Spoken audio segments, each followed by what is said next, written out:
Yo, so I'm back. What did I miss, Gareth?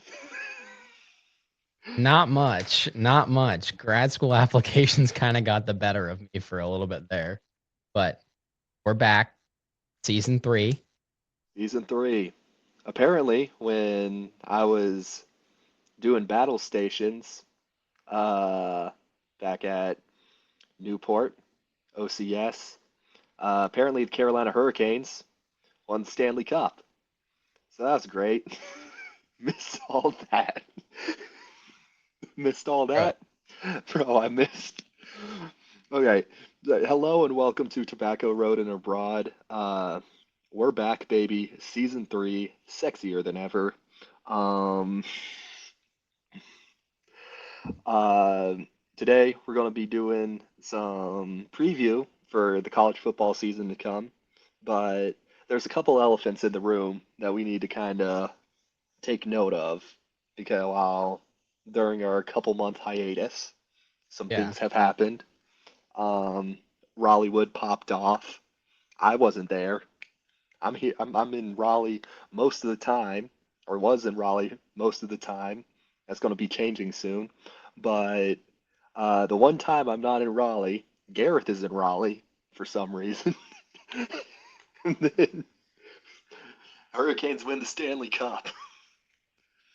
yeah. Also, UNC is the Oregon of college baseball. We can make it. We can make a good run, but are we going to win the championship? Probably not. But we have some sick unis though. But we have some sick unis though. And uh, bro, there was a fight on the White House lawn. Literally cinema, most patriotic thing in existence. Wish I could watch that. My candios were watching it. I couldn't. But you know what's a UFC fight I was able to watch? Conor McGregor coming back. I got out, finally got my phone. I was like, holy crap, Conor McGregor is actually fighting again? No, he wasn't fighting. He freaking first fight, first fight, quote unquote pay-per-view I'm able to watch for the first time. We got all the boys, we got everyone squatting up like, yo, this is going to be peak cinema.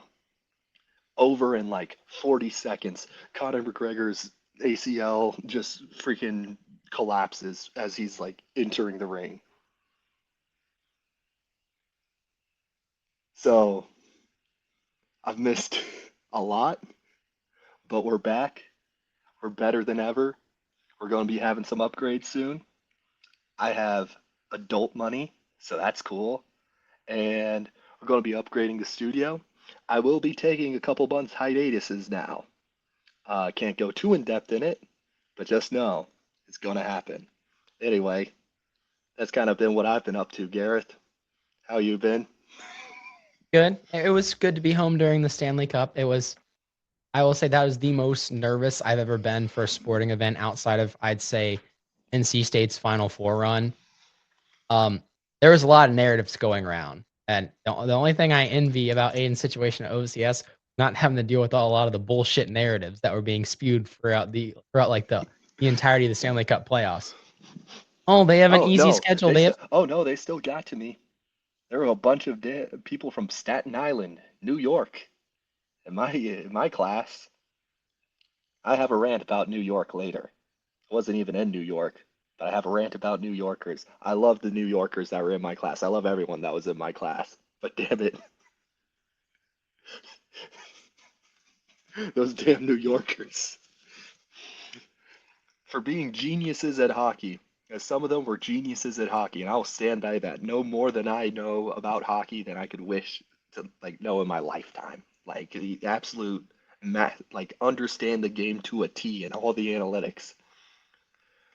Bro, they really love them Rangers and Islanders to a fault.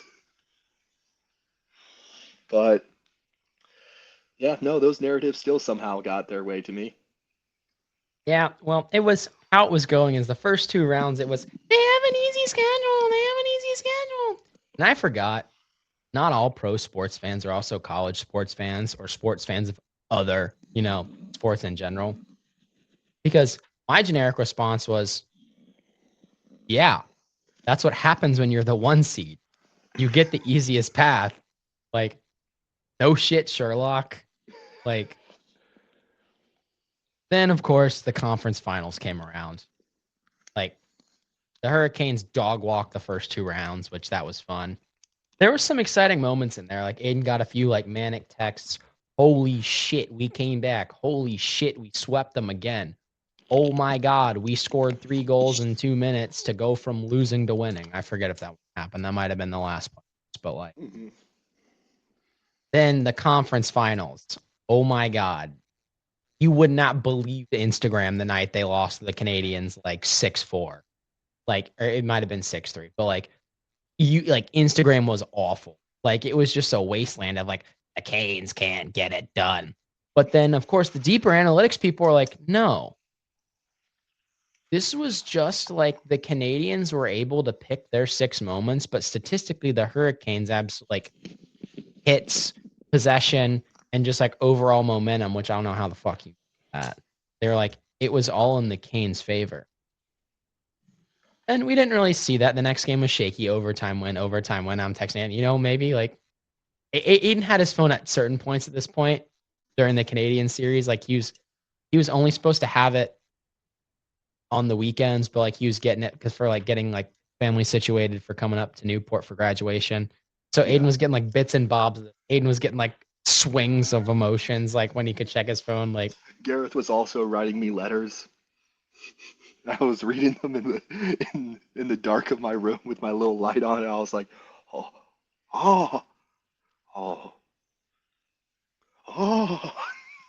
by the time I finished my analysis of game 1 for him, like I was writing my write up, like I was letting them know about what happened in the first game of the conference finals. Like, shit, man, we might be fucked. Trying to cuss less on here because allegedly my summers have found the podcast, but I was like, oh man, we may be cooked. I'm like, damn, the haters might be right. But then I was like, you know what? Let me finish this letter after the second game. Mm-hmm. And then my letter very quickly went from, damn, we may be cooked to, holy hell, we're back. But then Hurricanes overcame it. Then the narratives were even worse during the Stanley Cup final. I think Aiden might have been a Candio at this point, or like you were about to No, become a I was Candio. about. So explanation, because there's a lot of like different words being thrown out. I'll talk about what I can talk about on social media. Not that there's like anything like very secretive about what I'm doing. It's just I've signed a lot of stuff, and I don't want this podcast to be focused on like other aspects of my life. But in this context of sports, everything was kind of intertwined. So this isn't going to be like me talking about every single thing that's going on in my life. But in this moment, I don't have my phone, but we have some internet access at this time. And I'm a couple days away from getting my phone full time. So at this point, I'm kind of hoping that the Canes, and all I know at this point is that the Canes are doing good. Some people have their phones and are able to relay to me what's going on. So I know that the Canes are doing good. There's a possibility the game's going to like maybe go to like 7, and with that, like I would be able to watch like the game 7 probably. So that's all I know about. And then the night of them winning, and it was also the UFC America 250. That night, I have to go to bed early for like a really big uh, test that I have. That's like all day. It's not really a test, but it's basically like an all day physical activity thing, and they tell us to go to bed like really early. So the people in my building who have their phones and have access to the TV are watching everything. They know what's happening, and they're able to tell us the morning after what's going on. And in the middle of like the exercises and stuff, I talked to like one of the like class leaders. I was like, "Yo, what happened? Like, are the Canes like how are the Canes doing? I don't know what's going on at this point." And he tells me like in the middle of the parking lot, he was like, "Oh, yo, yeah, no, y'all just won like last night. Like this is old news now." And I was like, "Oh, oh, let's go." And then I learned that Ilya Taporia no mossed in in like the fourth round of UF America 250. That was a shock in of itself to me. Like I was getting hit with like news after news. Um, Around that time, also I get like Garris letter, or like maybe it's like a week before. I also get Garris letter talking about the draft. I figure out we get Haynes King, so that's another thing that I'm psyched about. So it was it was a very interesting experience. I'm when it comes to like all that stuff, just like the news that was coming towards me, but I'm all caught up now, and just one hell of a streak just to be kind of out of the loop on. Yeah, I was like, if Carolina wins the national championship, he's gonna be pissed. He's gonna be pissed. But no. So that being said, Aiden's caught up. I know we kind of went away. I had some grad school stuff I was dealing with, trying to make sure I was ready, and then swim kind of coaching was a little bit hectic. So we also had the World Cup. That was entertaining. Wish I probably could have covered some, but I got a little bit busy this summer with just some of you guys know how swim is this summer. It's awful Yeah. in a good way. Like I love it, but it's like awful schedule wise. Yeah. Like I am coaching from like 6 o'clock in the morning till like 8 o'clock. Hmm. Without further ado, let's get into it. So, how this is going to work, Aiden and I have used a website where it lets us predict all 892 college football games. Yes, our asses really sat here and did that a few weeks ago. We did the same thing last year, but the recording corrupted. Aiden and I sat here for like 4 hours and then recorded the entire episode, and then the film corrupted.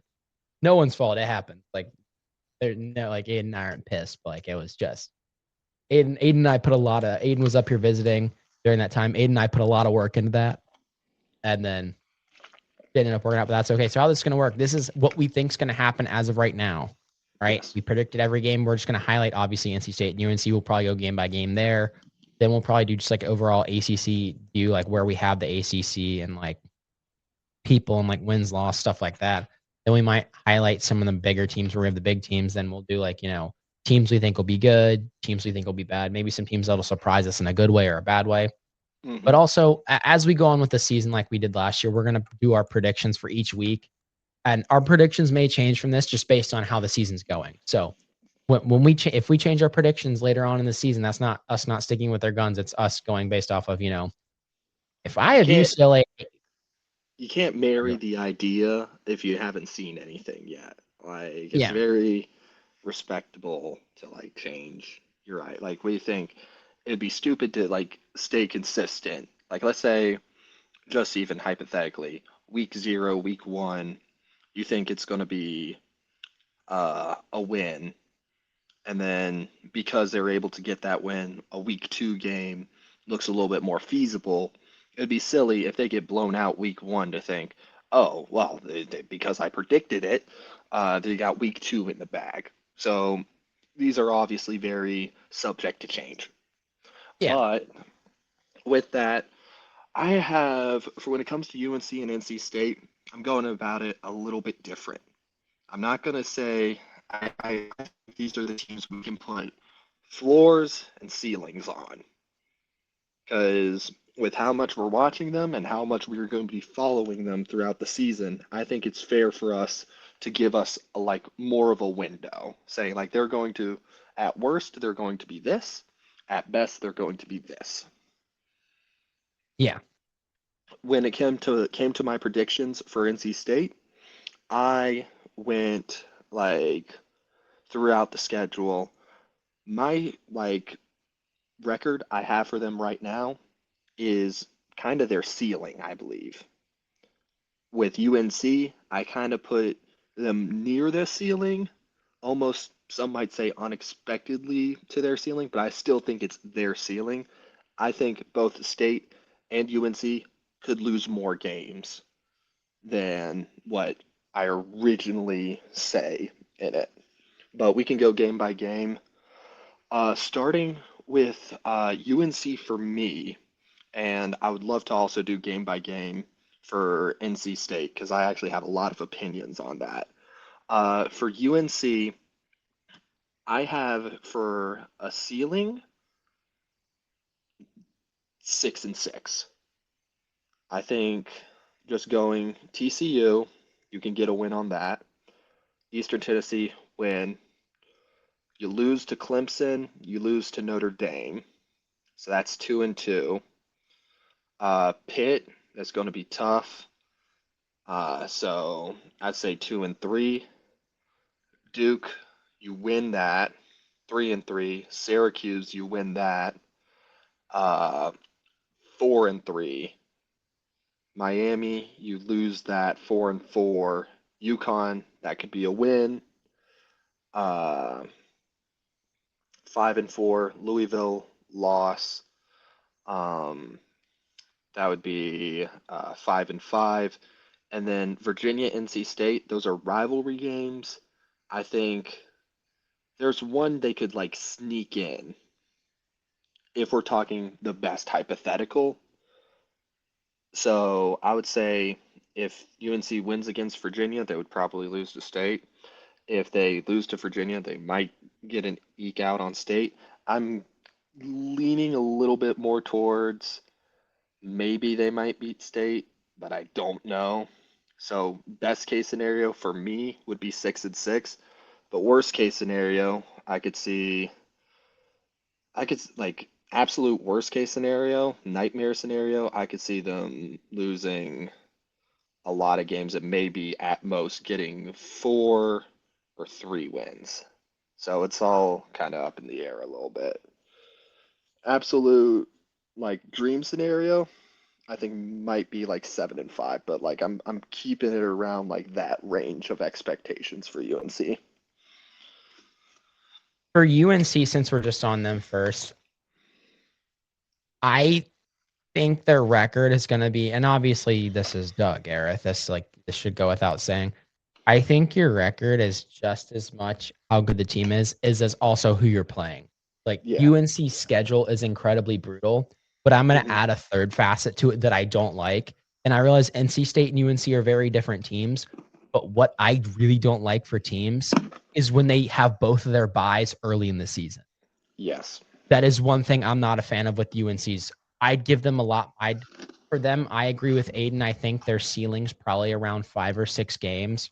But where I have them right now at 4-8, that's because they use up both of their buys very early in the season. Granted, they come at times before big games, which I think that of all things is, I think that can be important depending on how it's coached or how a team approaches things. Like obviously, UNC doesn't exactly have a bye right before Clemson, but they have a bye, I believe, week 1 because they play week 0, which means NC State also bye that weekend as well. But then Carolina's other bye, I believe, is week 4. That's Yeah. week 4. Carolina's already used up both of their buys. Now they might have a third one in there. I don't know. Week 0 might give you a third one, but I'm looking. No, that's both of Carolina's buys gone. Yeah. I'm not a big fan of that. That's not me. That's not the team's fault, obviously, but I do think big notable games for them that I have that other people may not have them winning. I think the TCU game is going to be a lot closer than people are giving them credit for. Yeah, me But too.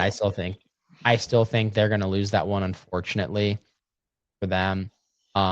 Week And it's in 3. Ireland, so Gareth already knows. Gareth already has his theories of losing in Ireland. Yeah, losing in Ireland does not bode well, either for your team's record or your star players.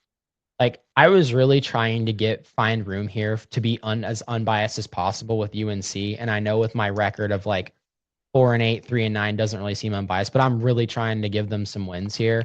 But like it's hard when you've got Clemson and then Notre Dame and then Pitt on the road. Not that that's a hard atmosphere. It's just this is a really talented Pitt team that while they are inconsistent, they can be really explosive at the drop of a hat. Yeah. I do have UNC beating Duke. I'm not incredibly high. I do like Manny Diaz as a coach, but I'm not incredibly high on just like the overall They've lost talent's a not the lot. right word. They've lost a lot. That's what I'm saying. I don't think they're not a talented team. I just think they've lost a lot of their star power. They lost a lot of what made Duke football. I'm back and forth on the UConn game. That's where that 3-4 line comes in because I'm actually really high on UConn this year. I know they lost Fagnano to the draft, but UConn's gotten really good at building teams as of late, and they've hung in there with some really good teams. And I think they beat Duke last year, if I'm not mistaken. Yeah. What else? Obviously, Virginia, NC State are the big two there. I don't think UNC is going to beat State this year, but if they are going to beat one of their rivals, I think it will be State because they get just with how the NC State UNC rivalry game works. Even if one of the team's incredibly terrible, it's a close game anyway, just because they get up for it. It's at home, so. Yeah. Now, Go. as far as, sorry, go ahead. Yeah, no, continue. But no, that's where I have UNC around the 4-8 and 9 mark, ceiling of 6-6. I do have them winning 2 conference games, unlike 2 other teams in the conference. So I don't have them as the worst. I actually have them sitting at 12. So, with that being said, I'll jump into State's schedule. State's schedule, I think they're ceiling 10-2 probably. They've got a very gettable schedule. Like, if you just take narratives and just NC State shit aside, there's really no excuse not to win 10 here. There's even, I'd say, 11 winnable games on this schedule. I mean, obviously, every game's winnable, like they say about the AC. Like, things are subject to change. I currently have them at 10-2, sitting at 6th in the ACC, which that's mind-boggling to say for a 10-2 team. Yeah. But week 0, I have them beating Virginia. This is a tough Virginia team. This is the one where, like, if the team's going to be 9-3, this is going to be that third loss for me. Either that or just the away Florida State game. But I think the key here is NC State's gotten their nose tackle back, who was ruled ineligible because he took a year off to, like, stay with his dying mother, and they count that against his eligibility. So I was like, not just because he was on state, but I'm like, come on, don't be like that, NCAA. Like, it's not like he was, like, actually playing. Like, he was with his dying mother, like, and took the year off to be with her. But so I think that'll be a close one. I think it'll be a good game. I think that game's going to really come down to if NC State can stop Virginia's ground attack and how well Bo Pribula is going to translate to Virginia. Now, knowing Virginia's offense, they're not going to ask him to do a whole lot. And that doesn't mean he's not going to be involved, but, like, with how Virginia's offense runs, they opened it up more for Chandler Morris as they saw what he was capable of. But that Virginia offense is heavily based around that inside zone run game. Week 1, NC State has off because their week 0 game. Week 2, NC State has Richmond. I think they'll beat Richmond handedly. Now, the last time we played Richmond was about 13 years ago. That game was ugly. NC State won like 13-10.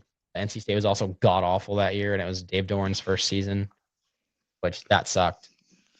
But I think they'll handle business with Richmond. Week 3, NC State has Vanderbilt. Hot take, I'm not very high on Vanderbilt.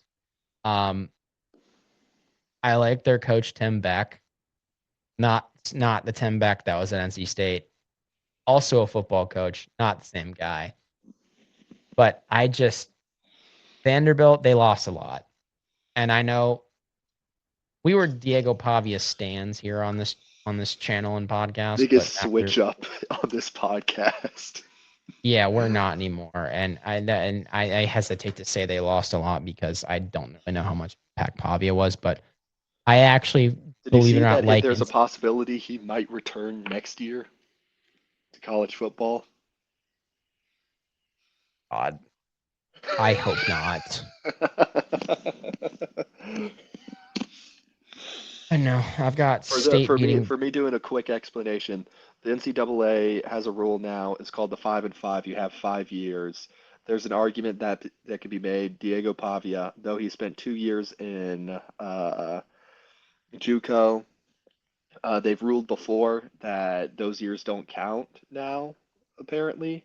So there is a possibility, a chance, that next year he could make the case that he spent 2 years at New Mexico State and 2 years at Vanderbilt, so he's due for another year. I Bro's a can super, understand the bro would be logic a though. bro would be a super duper senior. True. I understand the logic of not having community college count because it's not an NCAA sponsored sport. Mhm, So I could see how, like, if they really want to make this about NCAA eligibility, mhm. I can see, but then they're gonna have to die on that. Yeah. So week 3, I have State beating Vanderbilt. Week 4, who do they play? I think they play like ESU or App something. State. App State. App State. Which I think they'll beat App State, but I think they need to beat the fuck out of App State. Like, for me to be satisfied, like, once for as much again, shit. once again, one of the like we I love App State. App State is great, but like sometimes we overhype App State a little bit too much. But when you overhype them, they're not that good. But when you're not expecting it, that's when they kind of rise up. So we don't know where we are in that cycle yet. Yeah, and I like them this year. I have them at 10-3. Or Really? 9-3, excuse me. I have them at 9-3. Hmm. I think the American, I think Navy is going to take a step back. Not that they'll be bad, but you know App how State's kind in of the Sun Belt. Sunbelt. Sorry, my bad. Sunbelt. I think they'll take a step forward. Sunbelt. Alonzo Barnett's no longer at JMU. Some of the better quarterbacks in the Sun Belt have now either graduated or transferred out. So I think that allows them the second season with their new coach. So I think that's going to allow them to take the next step. Yeah. But I think NC State's going to win this handedly. I just think the size difference in offensive line to defensive line and just hopefully the alleged steps forward State's defense has taken. And I know App State's offense at times last year struggled. So, and it's at home. So I'm going to give the edge in that one to State. Week 5, Louisville. This is the one loss. I think they can. When I say there's 11 winnable games, this Louisville game is winnable. But just based off of historical precedent, usually when NC State's had a good start like this, like a team comes into town, Louisville might be ranked for this. Who knows? I don't know. State might be ranked for this. I don't know. Depends. Usually, like this first conference game or the first time they play like a ranked team in the season where it's like things have been going good, they tend to fall flat on their face. But this is also a good Louisville squad. I think the outcome of this game is going to kind of rest on how good of a quarterback actually is Lincoln Kienholz, who is the new Louisville quarterback. Right now, I'm giving the edge to Louisville, but that could change. I hope it changes, obviously, being a fan, but like, I'm going to give that one to Louisville. Week 6, they got Wake, the game I'm in town for. They kind of need to win this one. Wake and State have had a thing recently where the other wins at the other's play, or where you win on the road and lose at home. I'd like to put that to an end this year because I don't know. I was hoping it's good for the rivalry when Wake's good, and I was hoping for the rivalry's sake they'd take a step forward. Don't know if they've done that here. Don't know if they've done that. No disrespect to Gio Lopez, but I'm not exactly sure they've upgraded at the quarterback position from last year. What you think? I was a bro. Gio Lopez let me down. I'm not gonna lie. Bro, I was singing Gio Lopez Heisman preseason of last year. I was like, y'all don't understand. This guy's gonna cook. We were cooked. Week 7, that's NC State's bye week. That's the week out of the Duke Carolina game. Week 8, NC State Stanford. I'm sorry. This Stanford team just keeps getting kicked. So I honestly feel for them. Yeah. Like, just think they lose their quarterback. This could totally be hearsay that I've seen on Instagram and totally not accurate. I've heard like issues with funding and like players and stuff like that, but that honestly wouldn't surprise me if that is true. Week 9, we got Cal. I think this is going to be a lot closer than people think. I'm actually very high on Cal this year. I think NC State's going to eke it out on Cal on Halloween, but Hmm. very high on Cal this year. Week 8 or week 10, we got the Duke game. Yeah, I am not high on Duke. I just think their record's gonna be better than they are just because I think they have a little bit of a gettable schedule. Week 7, NC State Syracuse. I'm sorry. Steve Angeli's amazing, but if Steve Angeli's was the only thing holding that team together, like I don't think he can hold it together for an entire team just for an entire season. So I'm giving that to NC State. Week 12, I have them losing to Florida State.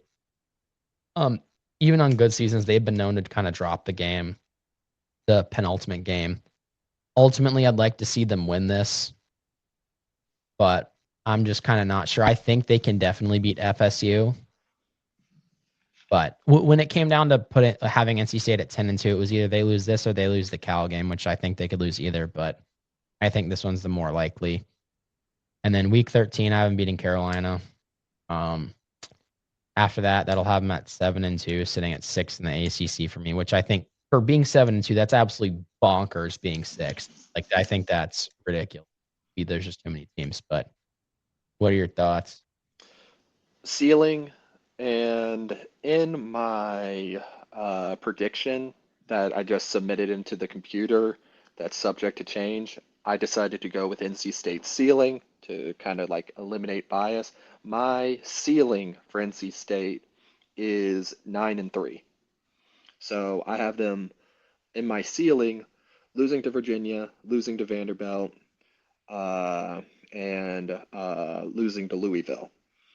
Um, Potential floor would be losing to Virginia, losing to Vanderbilt, losing to Louisville, losing to Cal, and potential loss to like Florida State. So my floor would be like a 7-5 for them.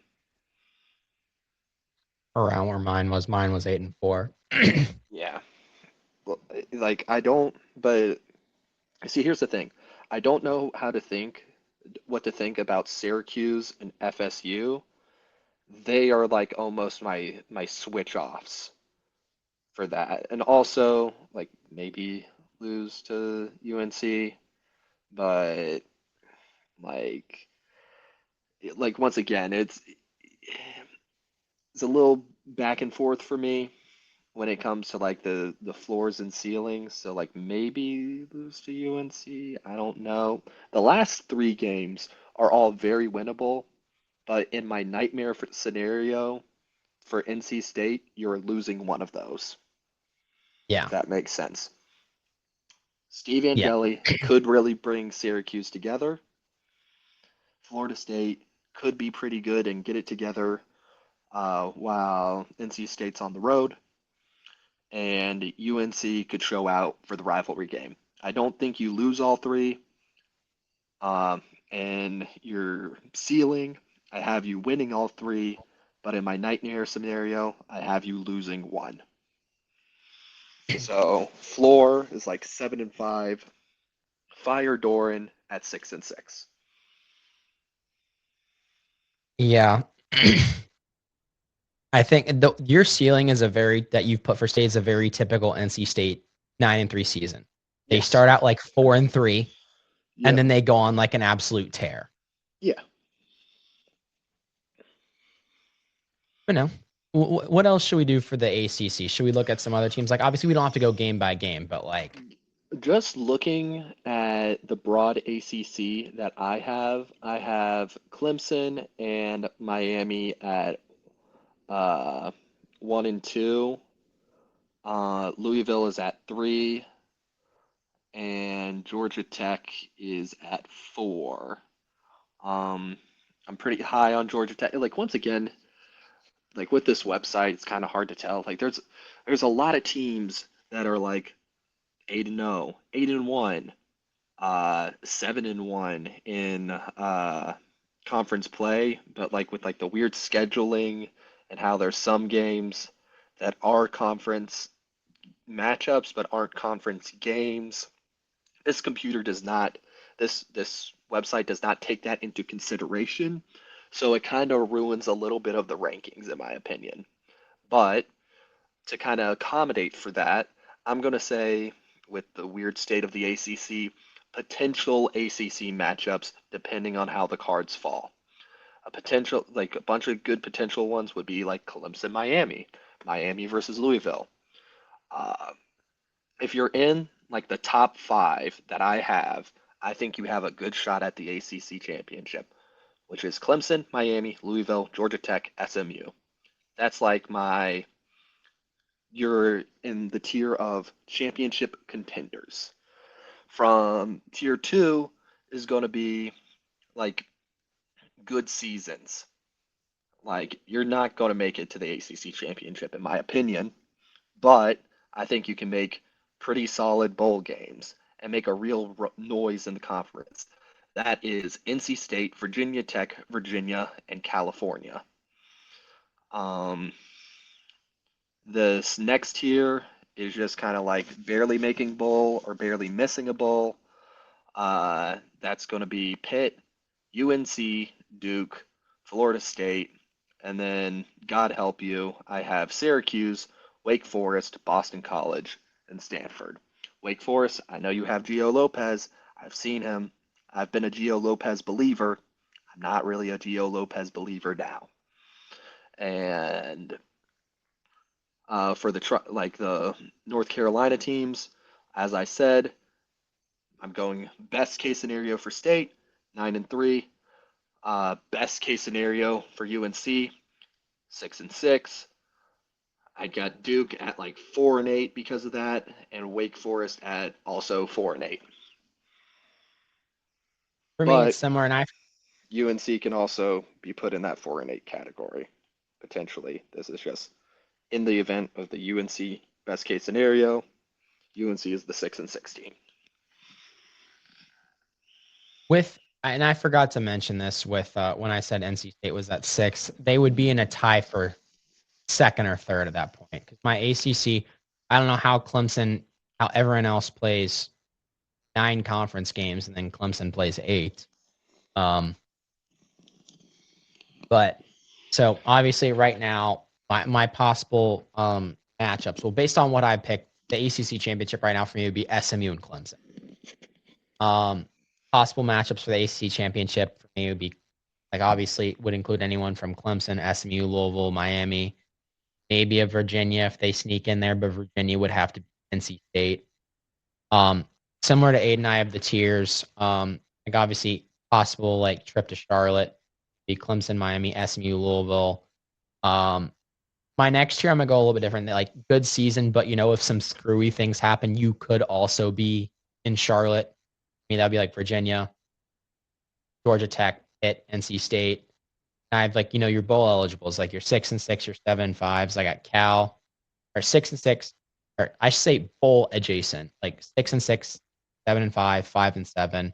I've got Cal 7-5, Duke 5-7. Then from there, they could if their ceiling's a bowl. There, I got like Florida State, North Carolina, Virginia, Syracuse, and then the why are you in this conference? You have Wake, Boston College, and Stanford. Yeah. Not that I think we should kick Wake out, but I'm just like I have Wake at 4-8, 1-8 in conference. Boston College, I have them at 2-10. Stanford, I have at 2-10. Not that I want those teams to be bad. It's just like those teams have a brutal schedule. Have not really improved. Where should we jump to next? Should we just jump around? You know what? I'm going to jump around to the ACC affiliate that is not ACC because it is they're a big player in the college football landscape this year. Notre Dame come in. AP poll has them at number 4.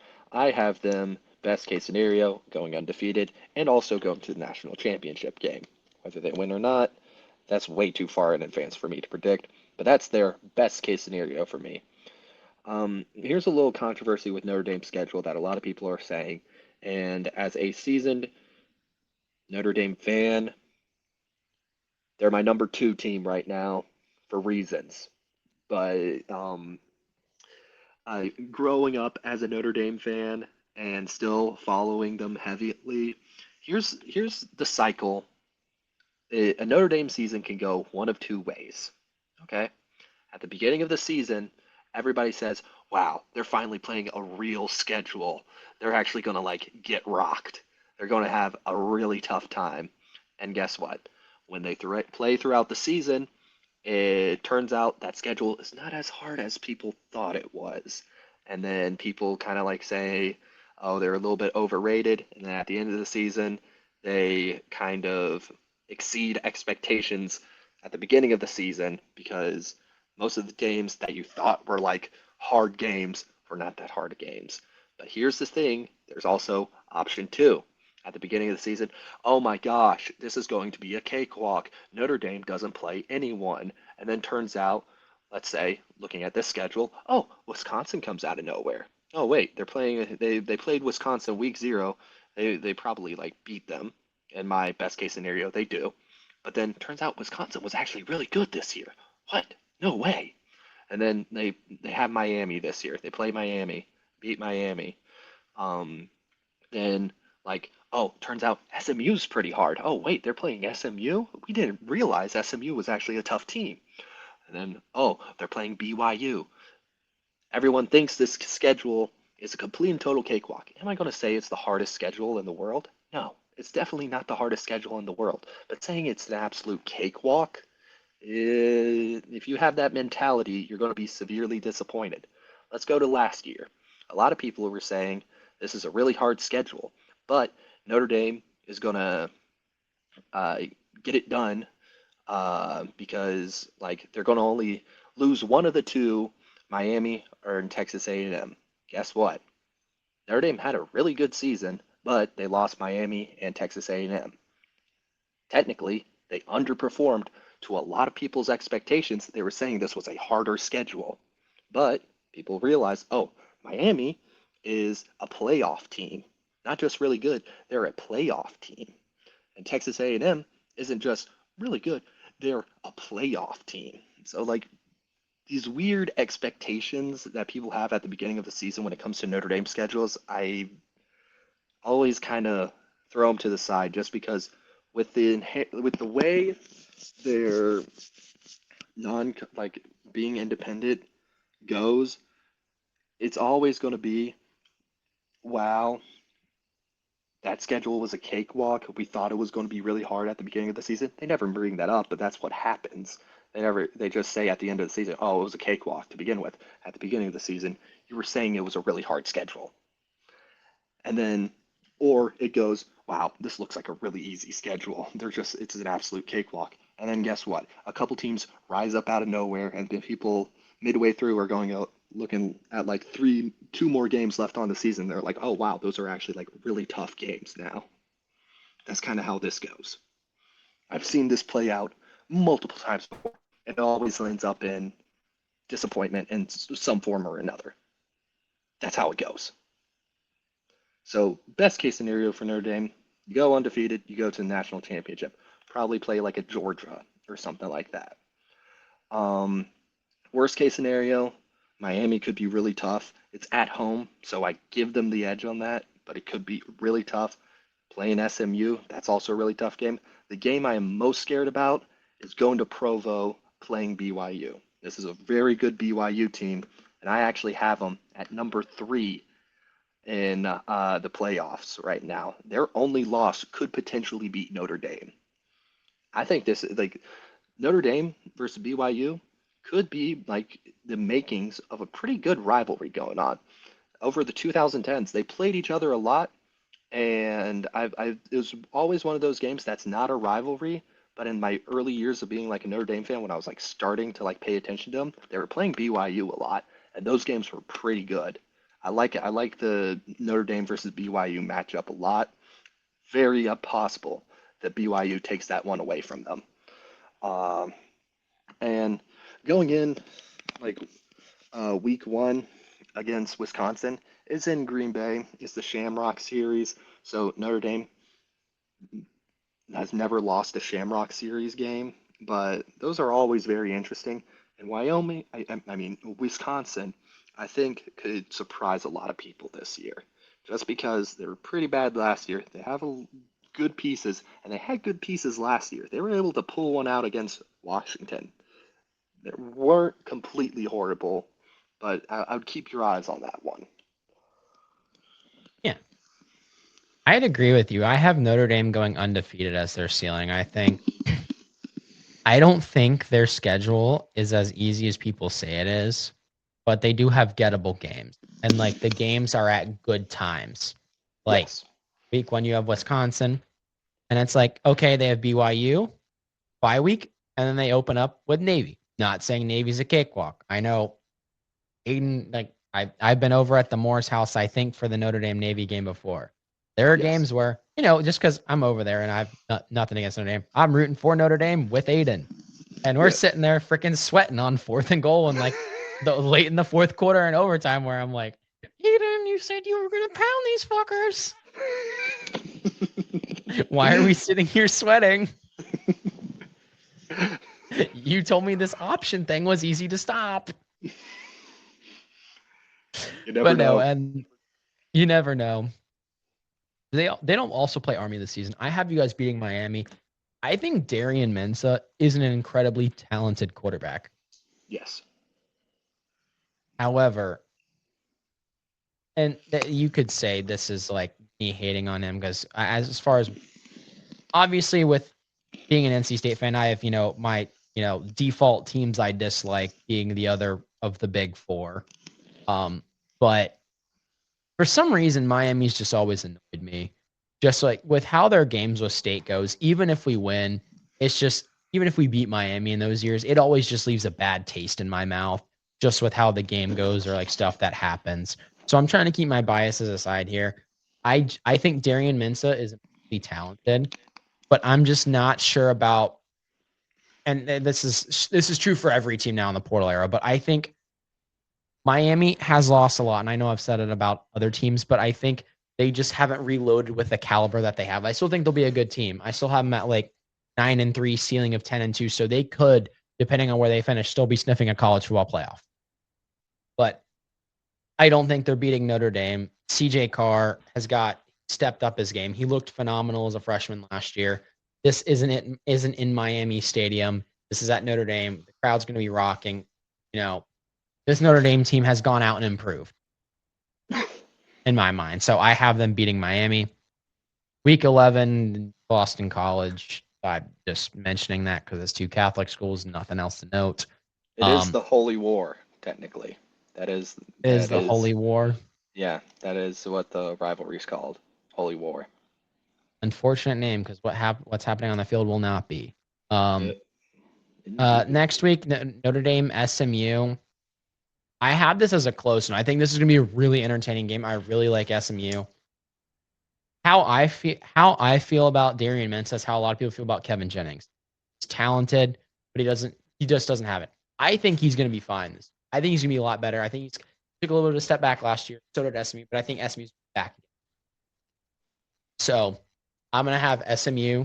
I'm going to have Notre Dame beat SMU, but I do think this is another game where when it comes to Notre Dame, like I have their floor at 10-2, but their ceiling for me is at 12-0. If Notre Dame is going to go 10-2, their 2 losses for me are that BYU and this SMU game. And then week 13, you guys play Syracuse. Okay, we're just going to like love Steve Angeli, but this will not be a Steve Angeli revenge game. This is going to be a Steve Angeli seeps further into depression game. Bro, there's been no other disrespected quarterback in Notre Dame history, in my opinion, than Steve Angeli. He was good. I will be a Steve Angeli defender till I die. Oh, I love the guy. He absolutely balls out. But look I love Fran Brown as a coach. He is one of my favorite college football coaches not associated with NC State. I love Fran Brown. I think he puts together great teams. But for some reason, Fran Brown, the last 2 years, in my opinion, has not put together a team up to Fran Brown standard. I'm beginning to wonder what's going on in Syracuse, New York. This is not characteristic of a Fran Brown team. This is like I'm disappointed for them. Low-key, As a Providence fan, I want Syracuse to be good, and I never even thought I would say that. But like 2 years ago, they were taking on Miami and breaking hearts. dude, they reinvented Kyle McCord. Like Fran Brown's normally good with quarterbacks. Now, obviously with Angeli, we see that. Now, who knows? I could be wrong. Syracuse could be sitting there at 9-3 if for whatever reason the team really gels around Steve Angeli. I don't think that's going to happen. I have their ceiling around 7-5. I think they're going to be closer to 4-8, which is why I have that there. But like, we've shown they can ball against Clemson, but that Clemson team last year was also ass. Like they were so bad. Like, and that's my hesitancy with Clemson to put them at 12-0 because I really haven't seen much of this Vecina guy. I liked what I saw last year, but I saw him like make, and this isn't because of like bad things, but I saw him make like 3 throws last. And that's not because he only made 3 throws. That's just the games I saw. So, where do we want to head next? All right. Do you want to hit the big conferences, or do you want to just kind of go through every single conference alphabetical order and give our highlights of what's going on? We could do that, and then we could take a little bit, not like a schedule game by game, but if there's like a North Carolina team in there, we could, give them a shout, maybe with some big games. All right. You know what? We're going American Conference right now. I have ECU as a very dangerous team in this conference. They're sitting at my number 2 spot, allegedly. Like, once again, don't know how like this computer really like takes note of that, but like when it comes to their schedule, rough pull for week 1, not gonna lie. I'm not high on this Alabama team, but 12 o'clock at Bryant-Denny Stadium, Alabama. Where's the bell? Yeah, what if ECU shocked the world? I might need to I mean, I do evacuate think my. this I is the might. worst. I might. We might need to like get people out of Greenville, man, because it's gonna be. Them boys over at Greenville will be doing some heinous things if they pull it off in the Wiseman Bowl. Oh yeah, the Garrett Wiseman Bowl. He likes both of them. Yeah. Shout out. I know you're not watching Garrett Wiseman. Shout out you. This one's for you. My one thing with that game is they could go 1-11 and they wouldn't shut the hell up about ever beating Alabama. Aiden, they could go 0-12 the next 18 seasons, and there'd still be some like drunk ECU fan harassing like the other school students going, "We beat Alabama." Like Army could be up on them like 48-0. This is like 12 years in the future. ECU hasn't won a single game. Yeah, but we beat Alabama all those years ago. Yeah, that's a rough one, but App State, Old Dominion, UNC Central, I mean North Carolina Central, Rice, UAB, Memphis, Temple, South Florida, Charlotte, Army, FAU. Like these are all like there's nothing else on the schedule that I look at like with ECU and go like, okay, that's like completely unwinnable. And if they get like a good streak going, I think ceiling they could go 9-3. Memphis is going to be tough because that's on the road. Army also kind of a little tough on the road. Triple option team. I don't know how South Florida is going to be doing, but it could be a winnable game. But like 9-3 to like 7-5 is like, in my opinion, they're just like a subpar NC State and just a different conference that's also a little bit more subpar. So like they NC State and ECU I feel like mirror each other a lot. So that's kind of my take on it. ECU for me, I'm very much of the mind with Aiden. They could have a big season. I have them at 8-4, 6-2 in conference. For me, their biggest games are they're kind of like what's going to make or break their season. Obviously, is that Navy game.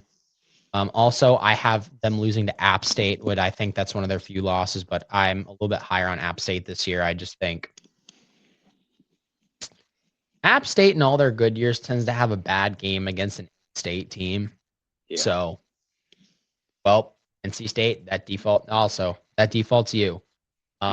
Other big teams I'm going to be keeping a massive eye on this year in the American is Army.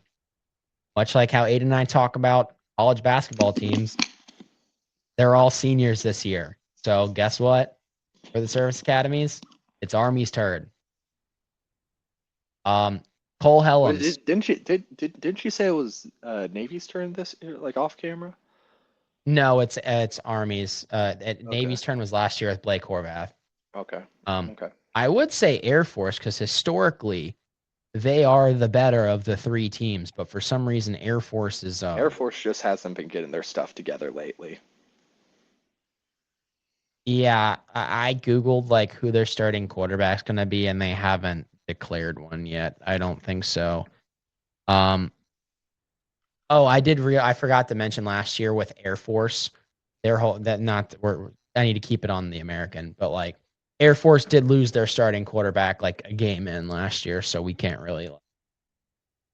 But Army, I have them at 11-1. Navy, I have them taking a step back at 8-4 because the military academies, even in their down years now, they're like 8-4, 7-5. They're not like missing a bowl game now. Like they've got it figured out where like they still run the option unless you're Air Force. They've got it down to where like even if you are still running the option, they've tweaked it enough to have enough spread concepts to keep teams on their toes. Yes. Like they're getting the right athletes. I think I don't want to say they perfected the triple option, but I think they've perfected what an offense can look like at a military academy in the modern age. Yeah. Unless obviously if things change, that's going to change. But like, I think for where football is right now, both the Navy offensive coordinator and what's his name? I like the stuff his brother does in the NFL. Jeff Monken. I like the stuff he draws up for that Army offense. I'm really a big fan. So Army, another team that I think in there could be sneaky good, be like a Memphis. I have them at a 7-5, ceiling of like 8-4, 9-3. Bottom out at like a 6-6. Yeah, I have them at a 8-4 right now. And unfortunately, another mandatory mention of a Carolina team, Charlotte. I have them falling 1-11. Sorry. Bro, I think I have them at like 2-10. Who's the poor soul that I told them that they were going to lose to? Oh. Yeah, Charlotte, you cooked. You cooked, bro. You did chopped cheese, chopped everything. Is it bad that I forgot to even I forgot to even bring up Charlotte and you just brought it up for me? Like I looked at the American, I was like, oh yeah, ECU. And then Charlotte's normally your thing. Yeah, you're the one who normally remembers Charlotte. Bro, I forgot Charlotte.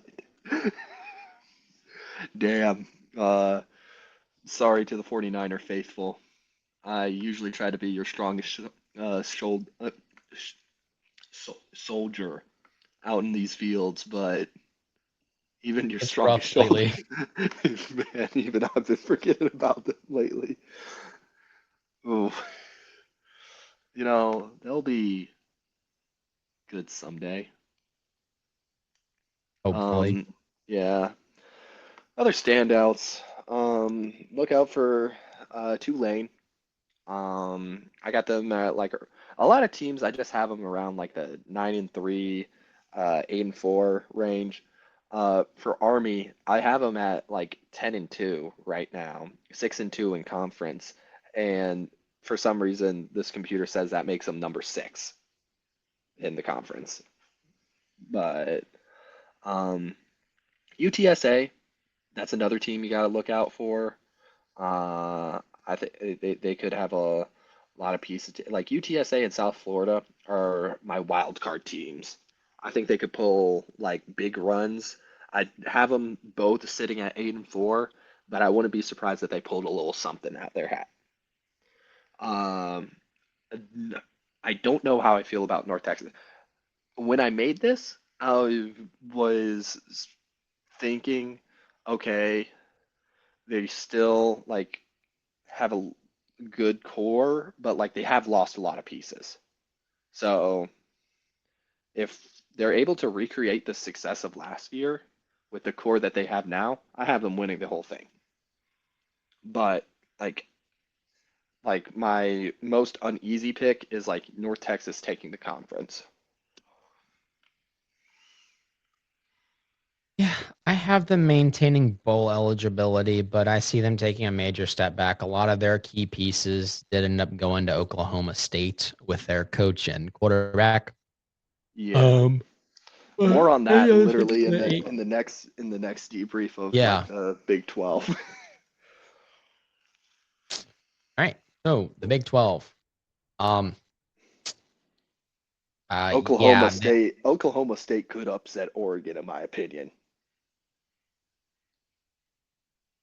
I might have done that. I don't think I did that in this one. Oh, I did that. I went there. I went there. I went there. I don't know. Um, This Oklahoma State, like once again, we're going to keep on saying this throughout the podcast. Things are subject to change, but this North Texas squad in Oklahoma State jerseys using Oklahoma State money, which is not the best, but I bet you got a couple donors in there. You got a it's little. Mike You Gundy. might have friends in low places. You know what I'm saying? Like right now, I have Oklahoma State at like 11-1, dark horse playoff team. BYU, I have winning the conference. Texas Tech, I also have as like a team that can make it in there. And like just like the weirdness of this computer, my tier one is BYU, Oklahoma State, Texas Tech, Houston, maybe put Arizona State in there. Like that's my top five of the conference. And however the cards fold, the cards fold. I have some hot takes for this conference, but much like Aiden and I talked about this conference last year in our predictions, which I remember, this is Mhm. very much a conference of haves and have-nots. Yes, indeed. My have-nots, it's not looking good for like UCF and West Virginia. A hot take. I'm not sold on West Virginia. You and I agree on a lot of these picks, but I think the one thing we're opposites on is West Virginia and UCF. I don't have them as good teams. I have them as okay. Okay. I do have a lot of teams in the Big 12 sucking this year. Um, so I'm What gonna are her start off thoughts? with Okay, you know what? Here's what I'm saying. What are our thoughts on Colorado and the videos that we've been seeing on social media? Have you been seeing the videos on social media about Colorado? um they may be like Charlotte tier for this conference. Listen, I'm more high on Colorado than you are. I think they have speed. Like they don't have size, but I think they have speed, and I think Coach Prime knows what he's doing. But man, some of those videos, man. You know the one that I'm talking about with like the strength coach talking to the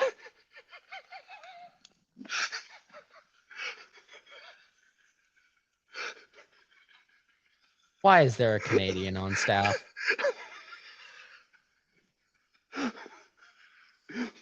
Any other thoughts? I'm just saying.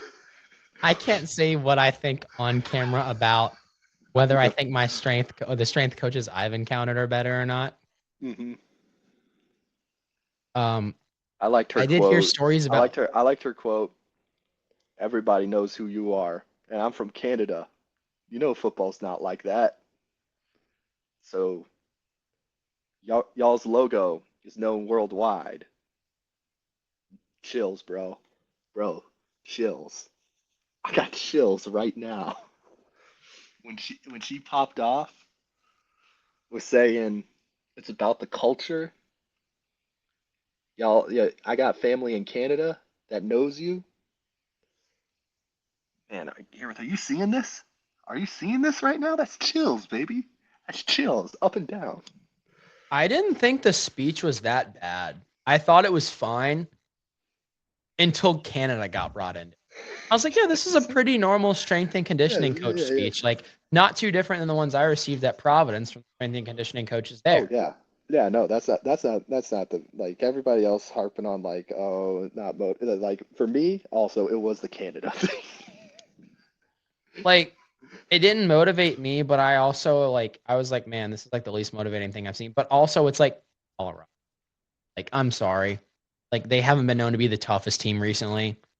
Like, it has everything to do with the fact that this would be like if Charlotte posted a video like that, It's or more if of the fact that the weaknesses of this team during the off season have been talking about the size of Colorado. And unfairly, that is being put on the strength and conditioning coach, I think. Just because like there's only so much a strength and conditioning coach can do, and I don't necessarily think that it's a bad thing that this team is undersized. We've seen undersized teams perform well.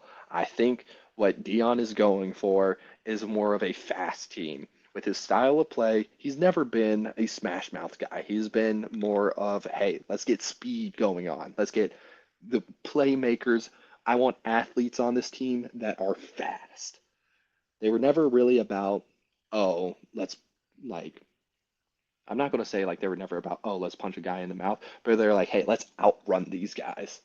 Let's burn them. Let's make them tired. They can't catch us.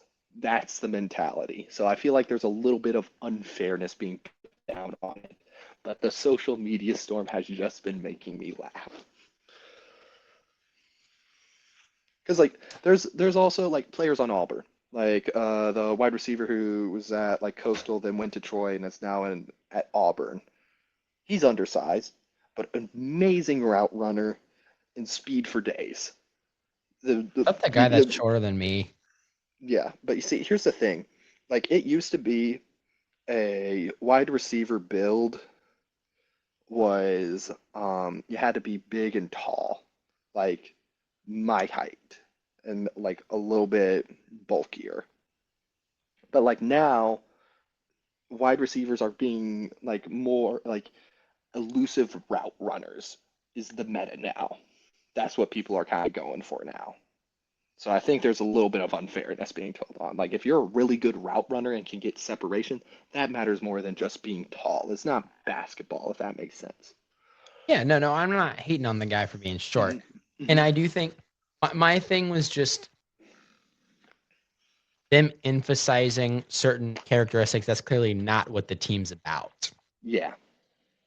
And I get you don't want to sit there and say our team's not strong and like weak as shit. Like you don't want to go out there and say that, but like Yeah.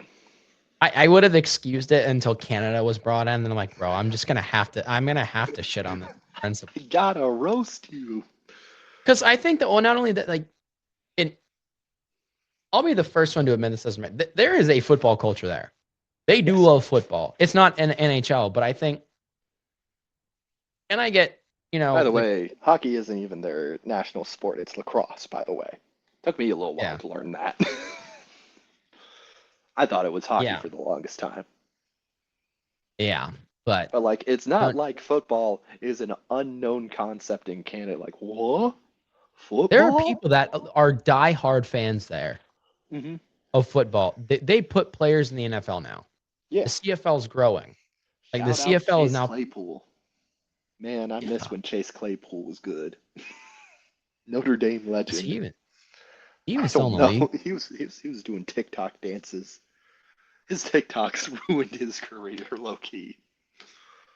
That's like the new meta for like backs, like wide receiver. Remember that run when Pittsburgh was doing really good, and then like they just hit a wall, and it was like Yeah. coinciding with like other events in our life, and we were just like, we have impact on the Pittsburgh Steelers losing right now. Was that when they were like 11-0 and then they lost to the Browns like 3 times in like 5 weeks where it was like 2 regular season games I and a think they playoff were game? like 11-0, and then they didn't win a game, and then lost first round in the playoffs. And that was like the best start of like a Pittsburgh season in a while. And Is we were that like, hey, 2020, there's 2021? yep, Yep. yep, Yep. yep.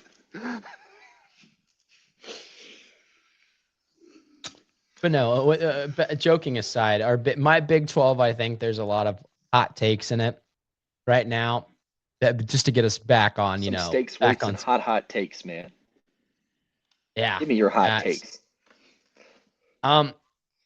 my current Big 12 championships, BYU, Texas Tech, both of them I have them sitting at 8-1 in conference, 11-1 overall for Texas Tech, 10-2 for BYU. Not far behind them, who honestly could slip into that Big 12 title conversation. I have Oklahoma State, 10-2, 7-2 in conference. Oklahoma State, I'll highlight them just because we've talked about them.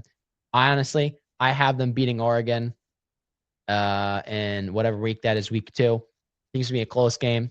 I'm high on this Oregon team. I like Dante Moore, but when you allow a guy like Dylan Raiola to transfer in and challenge that starting spot, I'm starting to question some things in the sanity of that organization.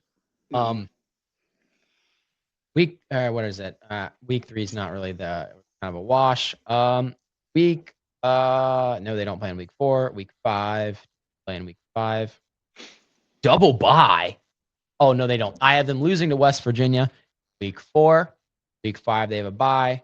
Week 6, I have them beating UCF. Let me skip to the good part. Where's the good game? They don't play Bedlam this year. I have them losing to Iowa State on the road, who I have at 5-7. But I just think this team's going to take a lot of steps forward. But I think that there's going to be some lows where they kind of run out of gas. And there's going to be some stumbling blocks. I do have them beating Texas Tech at home. That's Texas Tech's lone loss. Elsewhere, like I said, BYU, I have West Virginia 8-4, Utah at 9-3. Houston, I have at their perpetual 8-4. Houston, right? I have them at like 10-2. Houston or Oklahoma State? Houston. Houston. The thing is with Houston, it's one of those things where it's horrible football culture there, in my opinion. But they have a good team. They always put together good teams. They always put together good teams and assemble 9 and 10 win seasons here. That's good. A lot of people are high on them. So when it comes to Houston, my philosophy is with last year, none of y'all would know this, but Gareth and I freaking called that Penn State collapse. We called it. We were like, this team's not legit. If there's a team that everyone's high on and I just have that gut feeling no, I'll let it be known. But if I'm neutral on it, I'll go with the masses on it. There's nothing that screams to me that Houston's going to be bad this year. So I will give the people the benefit of the doubt and buy okay, Houston will be good this year. One team that I'm a little bit not so high on just because they lost a lot and they're now in Penn State is Iowa State. Iowa State, I think, is going to struggle a lot this year. I have them at 6-6. Cincinnati, I'm having trouble seeing doing too well. Colorado, I think nightmare scenarios 4-8, but they could probably get a 6. They could probably chip something together. TCU, it's all going to have to depend on that Ireland game.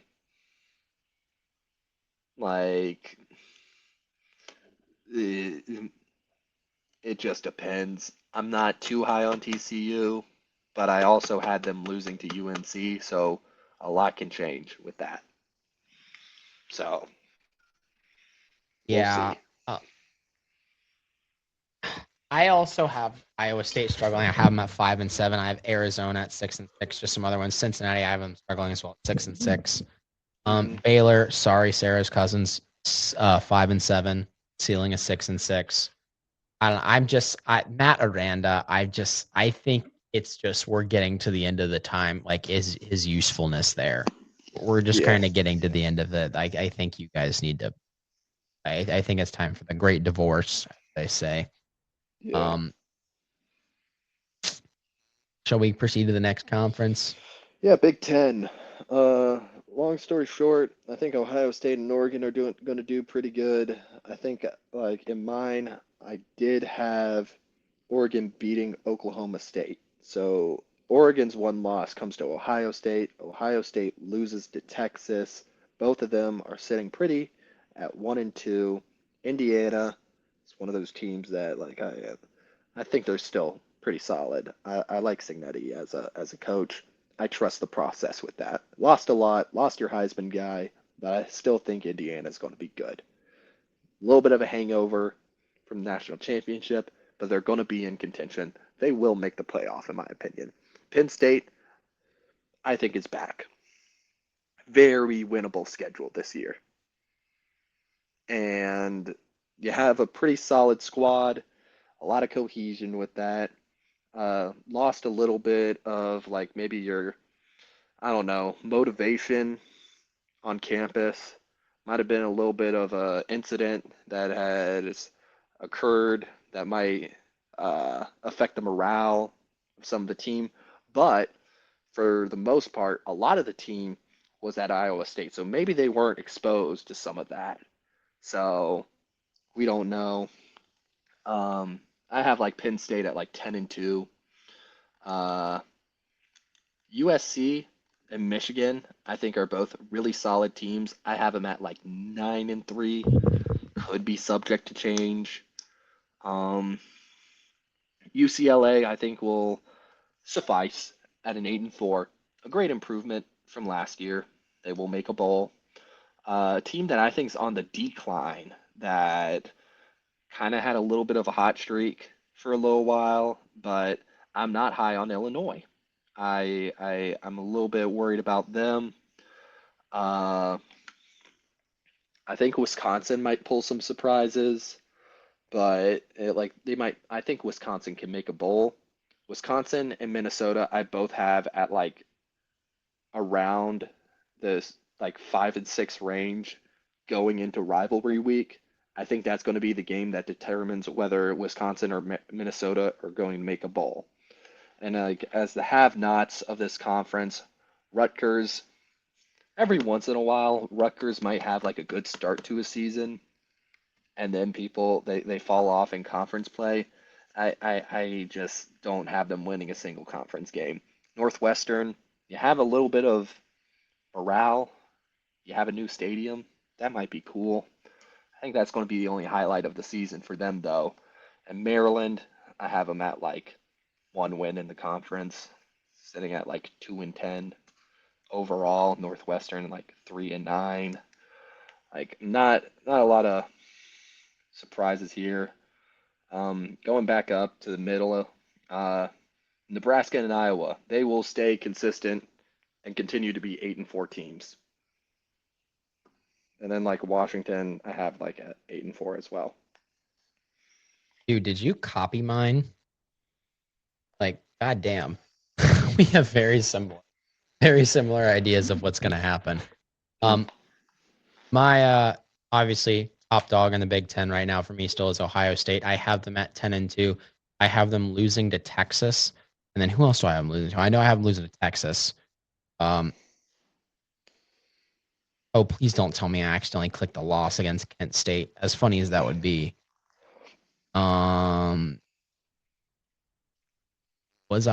Who did I have them losing to? Like, this is really gonna bug me. I have them beating Indiana this Fighting time. Cardinals of Ball State, baby. I've seen the pictures on social media. That Cardinal had a gun back in like 1980 something. That Cardinal had a gun. I love that. Aiden's bringing that up because Aiden and I are doing an online dynasty on college football 27, and I'm Ball State in that one. And I'm Sacramento State. Ball sack rivalry, baby.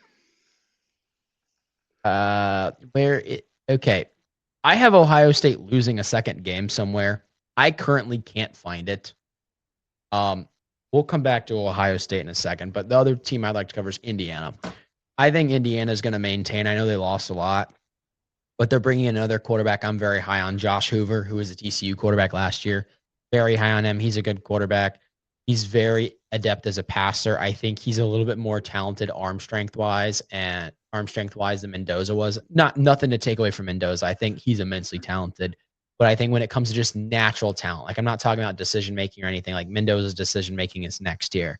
But when I talk about pure arm strength, I think Josh Hoover has a little bit of a leg up on Fernando Mendoza, and I think that's going to give Indiana's offense a nice little twist or tweak this year. Another team I'm very high on this year is Wisconsin. I have them sitting at third, 9-3, very much similar to Aiden. Penn State, I have them at 9-3 as well. I think this Penn State revitalized from some of those Iowa State players, Rocco Becht. Rocco Becht, I can never get a good, gauge on. I think he's a good quarterback, but every time it's time for him in my mind to take the step to the great one. He doesn't have a bad performance, but it's just kind of like that wasn't bad, but that wasn't good. Can I really bump him to the great category? I don't know. Need to see more. Elsewhere, USC, Michigan, very similar to Aiden. I have them at that 9-4, 9-3, 8-4 line. Oregon, I have them at 9-3. UCLA, that's a little Chris bit. Payton. I don't have them. A little bit testy. Yeah. Trying to think who my third loss for Oregon was. I'm trying to remember. I know they lose. I'm losing to Oklahoma State. I'm losing to Ohio State. Yeah, I'm losing to Ohio State. I thought I was probably trying to be funny. Maybe. USC. I've lost to USC. Ooh, that could happen. I mean, I'm high on USC. I'll just get into my USC while I'm trying to find Ohio State third. I'm just kind of popcorning. We're just kind of popcorning this. We're going to see who like USC. I'm really high on them. I like their offense a lot. I'm really high on Jaden Mayaba. My thing is just I have trouble trusting Lincoln Riley because there's been seasons where he's very clearly had the world. And yeah, those seasons don't typically pan out. So I'm going to have a healthy skepticism around USC. I think they'll be a good team. I think they'll be formidable. I think they'll win whatever bowl game they end up in. I think they're going to stomp whoever they end up playing in their bowl game if they don't opt out. But second loss for Ohio State. I'm still looking for that. So other things, Minnesota, I have them barely bowl eligible. I have Michigan State bowl eligible this year as well. Illinois 6-6, Maryland. This is where the have-nots come in. I have 14 teams in this conference making a bowl, and the only 4 who aren't are Maryland, who I have at 3-9, Northwestern, who I have at 4-8, Rutgers, who I have at 2-10, and Purdue, who I have at 0-9. I know Purdue's got a new coaching staff. They got a whole new everything, but that Purdue program did not have a whole lot going for them as is, and I think that is a tall task for the next staff coming in.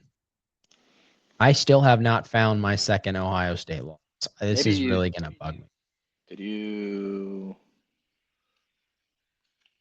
maybe not submit one, or you had him like here conference championship or something? Like, I don't know. I have him losing to Texas.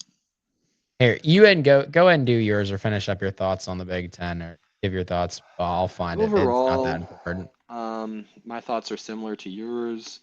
I have like 13 teams making a bowl. I think Michigan State might surprise some people. I think Washington should be doing pretty well. And who haven't I given so much of a highlight of? I think this is going to be a big year for Penn State. I think they kind of make a little bit of a comeback this year, just from the dumpster fire that was last year.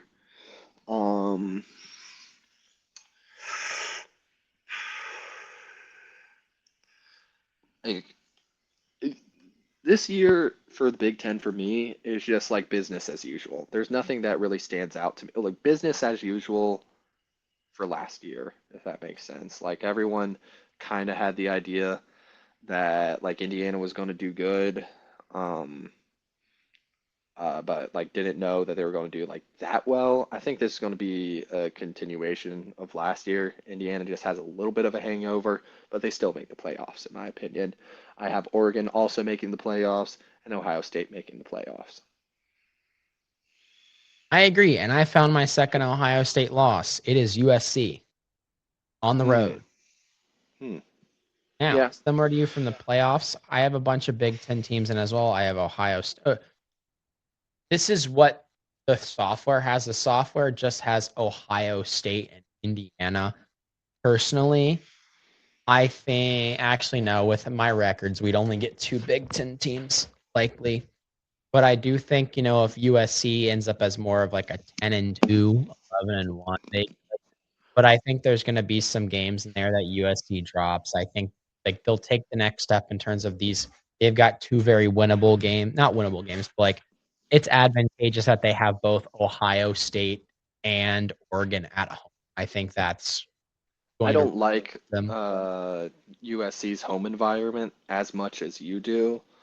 I know they give people like a tough time like traveling with like Ohio State coming over. I could see issues there, but I like USC a lot. Like I have them at 9-3, but I have them losing to Ohio State and Oregon, like in my opinion, just because like I don't think that home atmosphere is as electric and as big of a problem for more seasoned teams. But moving on, there is Conference USA. This is all chalk in my opinion. Not gonna lie. Uh, Somehow the computer has a 7-5 Delaware as number one. I think Kennesaw State's gonna be maintaining.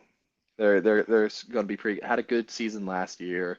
Um, Still keeping a good amount. I like them, but there's still a lot of unknowns in this conference. So I feel like going in depth is a little bit harder for me. Um, I think it's the only thing I do think is certain. I think it's going to be a rough year for Missouri State, and I think Sam Houston might make a little bit of a bounce back from the horrible season they had last year. I agree with you a lot there. I have Kennesaw State winning this conference at 9-3, and then I I have them have at Sam Houston at I have them yeah, at 8. I have Sam Houston at 8-4. yeah. Um, Delaware, unfortunately, I don't have making a bowl game this year. I'm at, I think that back. And then we have Miami Vice, FIU going 6-6. I have them at 6-6 as well. Somehow Western Kentucky is above FIU, even though they, in my prediction, have both 4-4 conference play, but Western Kentucky is 5-7 and FIU is 6-6. I have FIU doing pretty solid.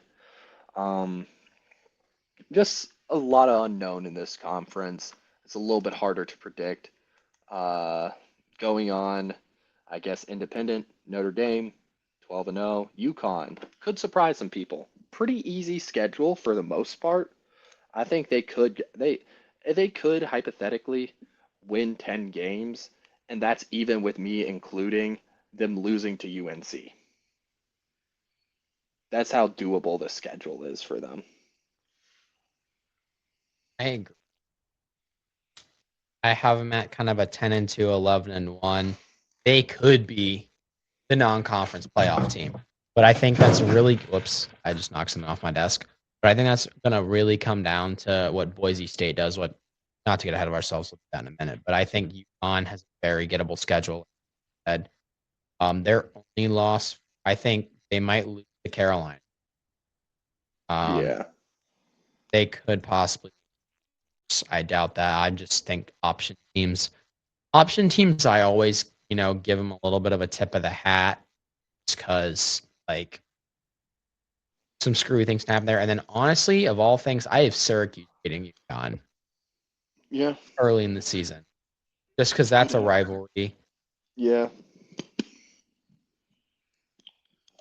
Moving on, once another conference that's kind of hard to get a gauge on is MAC. MACtion's going to be a little bit different this year. Obviously, with the loss of NIU and the addition of Sacramento State, that's kind of the big headliners for this year for this conference. But other than that, it's hard to predict who's going to be good. I have Miami of Ohio winning, but that's Also, kind of contingent on the fact they had a pretty solid coaching staff last year. We're pretty good. Buffalo, I think, is going to be a team to look out for. But I think the only thing that is certain this year when it comes to Maction is that Massachusetts will be last. UAss will be 2-10 for me. 2-10 for me, and that's me being that's their ceiling, in my opinion. That's us being generous. That's us being generous. They could lose. And in Oh this wait, case, no bias aside. What was it? Akron has their like start of the season against like what, right? Robert Morris or like Yes, they do. yeah. Oh So boy, I forgot about that. I mean that's just another that's a headline for next week or the next couple weeks when we're actually going in and predicting games. We're But gonna just have with to like, add that one we'll add that one. for Uh, reasons you guys will find out why later. yeah.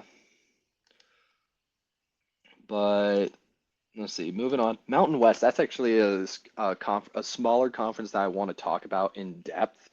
UNLV, I think, has the potential to make the playoffs at like 12-0. I think it's a very gettable schedule. Um, it's all going to be really contingent on like that their first game against Memphis. That's going to be a really good game. Uh, but I think UNLV looks pretty dangerous this year. Hawaii also looks good. I have North Dakota State being a real contender in this conference, but I just did not pull the trigger on them being 12-0 because technically they are favored in every single game. I feel like it's North Dakota State, but it's too much to ask for me personally to say that they're going to go 12-0. So I had them like losing to UNLV. And I think I also had them, yeah, they also lost to Hawaii in my opinion because they were like going to Hawaii, I believe. So I was like, those two games I think might just be a little bit too much expectations for North Dakota State, but very gettable season. I think Air Force can bounce back. I had them at 7-5 if they're healthy. And NIU, they were bottom feeder in my opinion. I don't think the move from the MAC is going to suit them well at all. I think it's going to be a rough first go for them. Um, let's see. UTEP, also a new addition to this conference. I have them going a like 4-8, but also pretty tough schedule for like it's weird. Like the one FCS to FBS transfer in this conference, I have doing the best, and the ones who have already been the FBS, I have them doing the worst here. But that just kind of goes to show I really believe North Dakota State's transfer into this conference. And I think it's going to open the door for like South Dakota and like these other teams. I'm looking forward to the day when like Montana and Montana State make the jump to FBS. I have some hot takes and some not so hot takes about this conference. Who I have winning this, you're going to call me absolutely delusional. Mm-hmm. It is what it is. But I don't think it's who you think. I don't think it's who you think I think it is. Yeah, if that makes sense. If you think it's NIU, I'm going to log off, Gareth. You will be happy to find out it is not Okay. NIU. All right. So I'm gonna start from the bottom now. We hear, all right. Mm-hmm. UTEP. Sorry, boys. I don't think this new conference it's gonna be a little rough for you. All right. Yep. Like the Mountain West, I know we like think of the group of six as like a different thing. For me, for the group of six, it's like you have your power four, and then what I have is what I like to call the adjacent two. Mm-hmm. It's like your American and Mountain West. Hmm. And Do we then have you do have they have your the like group of Pac-12 four. as that now? Because now the Pac-12 is kind of the Mountain West. I'll call them the adjacent three now instead of the adjacent two. The adjacent three, and then kind of the rest of like the power or the group of four. So up next, North Dakota State. I think they'll transfer well. However, I think they're going to be sitting at a crisp 6-6. I think that's good for them. I want them to do better. Some key games for them that I have them beating Fordham week 1. Obviously, Fordham kind of give or take. I have them losing to Air Force week 2. Um, where else? What other some big games I have? I do have them losing to Wyoming, unfortunately. I do think they'll beat Nevada in week 7. That's another one. I think Nevada will be a solid team. I have Nevada at 7-5. North Dakota State. Sorry, I actually have North Dakota State at 7-5. I miscounted. Then from there, I have Wyoming at 7-5.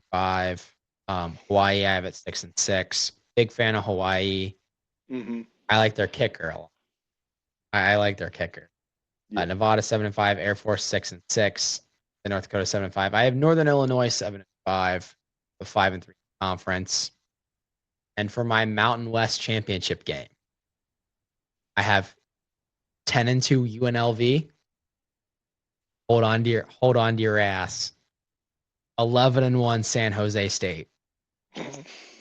All right, all right. I'm really believing in Ken Niamaloto. He's been there for a while, but he's now bringing the run and shoot to San Mm. Jose State. Mm. All right. I think they'll get some good pieces. I believe in Ken Niamaloto. All right, Niamaloto or what have I can only pronounce it right once. But delusional pick, not a whole lot of logic, but I'm just feeling them. They're kind of Hmm. my feel pick. I think they might surprise some teams. Now, I do think in that I do think UNLV would win that matchup, but give me San Jose State. They do play in the regular season. I have them beating UNLV in the regular season, but I think UNLV would win in a conference championship matchup. I just like Dan Mullen's experience as a coach in that better. Yeah. Is it time for our favorite dead conference? Back from the dead, kind of. We have the Mountain Pac-12. We have former Pac-12 teams playing Pac-12 teams in week 1. Mm. We have the Apple Cup in week 1. We have Oregon Boise State in week 1. We have I'm missing OG Pac-12 more than I thought I would. I I'm am not gonna too. lie. I'm not gonna lie. That last Pac-12 game, it was like the November of 2023. Man, I was like that. That was a moment for me. That was that like yeah, that was just it makes it brings back memories, man. And like that was the last good like Pac-12 after dark.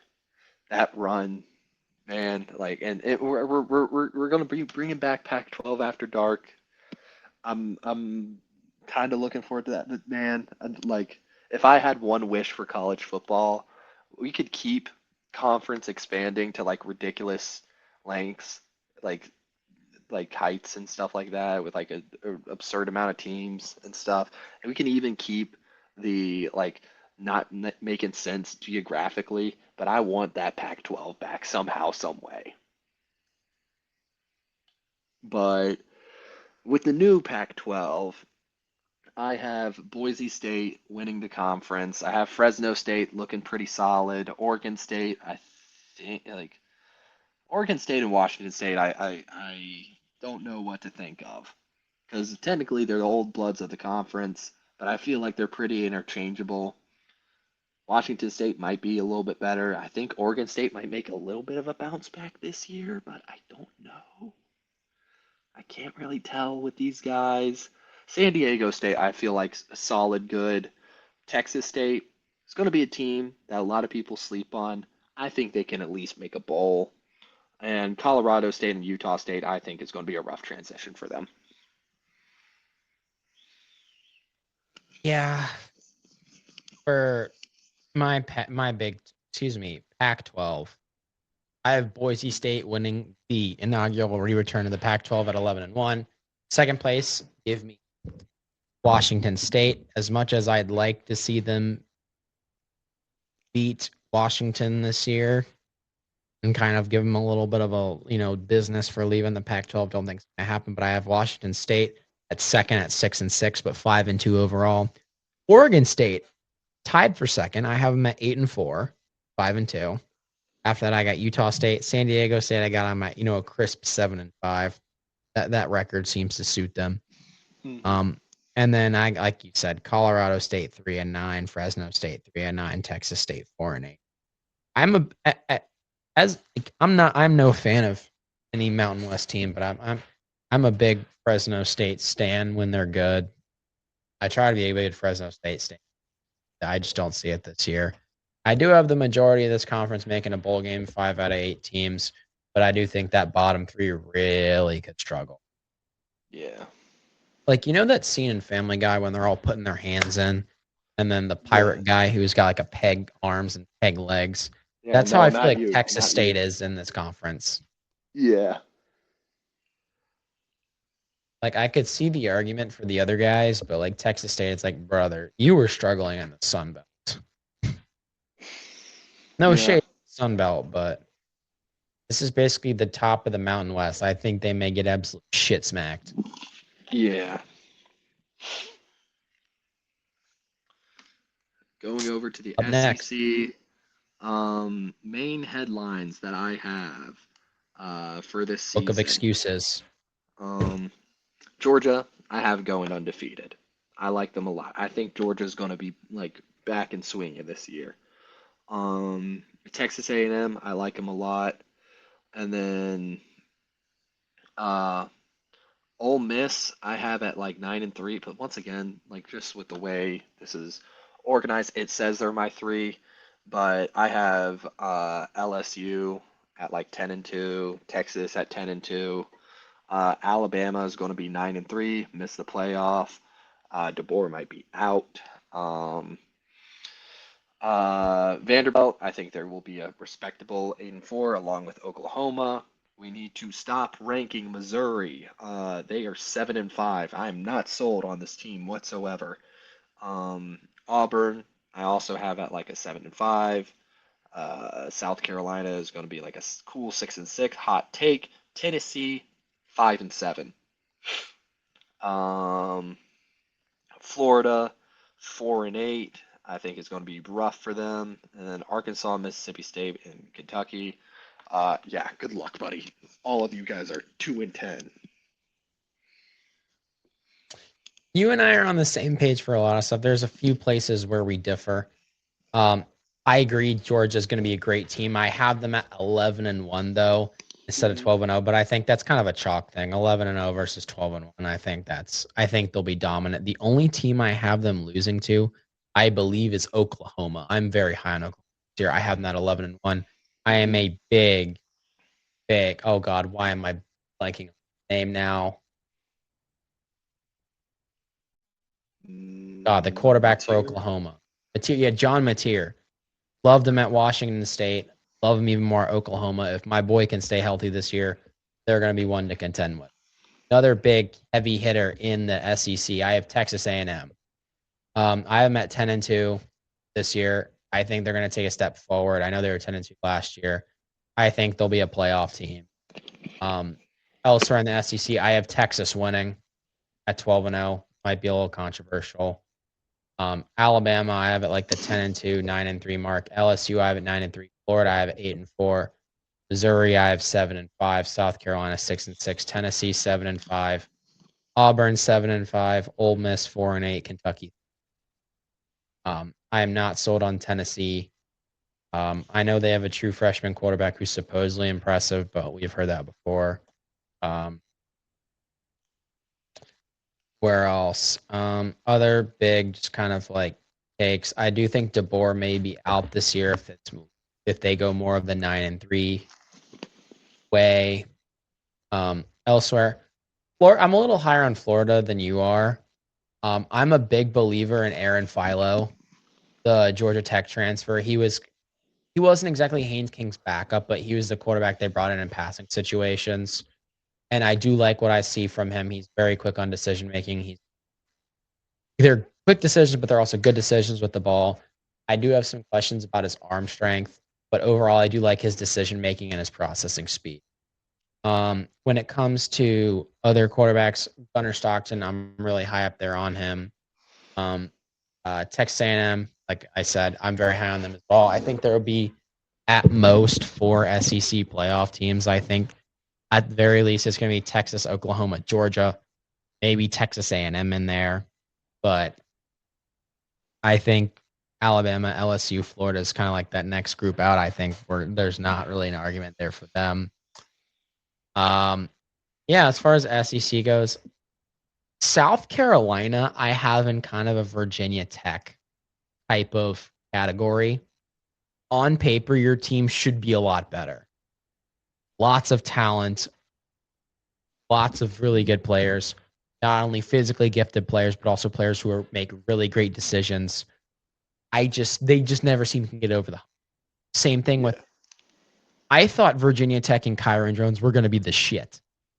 That's how I thought about Lenore Sellers in South Carolina for the last few seasons.